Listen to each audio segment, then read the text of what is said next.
Со проекција на краток документарен филм «Бајка на лажните вести» денеска на Универзитетот Гоце Делчев во Штип, новинари и студенти учеа како да препознаат лажни вести и како да го заштитат својот труд, а да не бидат етикетирани.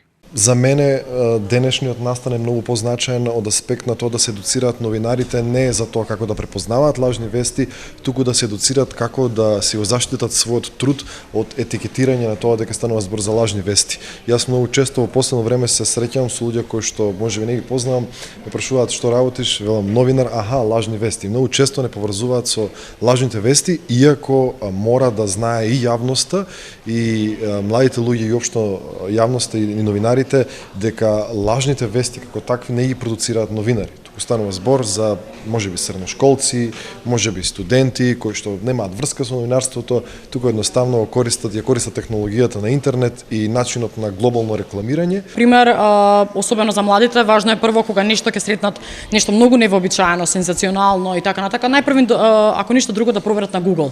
Кога ќе го проверат кога ќе видат тоа на Facebook или на Twitter, значи најпрво нека одат на Google, нека видат дали некој друг медиум објавил вака сензационална вест, нели. Потоа треба да се види дали медиумот кој го објавува тоа е кредибилен. Значи може да се провери импресумот кој работи во тој медиум, дали е адресата на медиумот кредибилна или некоја чудна урала, нели, она горе што е адреса, дали е тоа некој чуден домен или пак е тоа познат кредибилен медиум.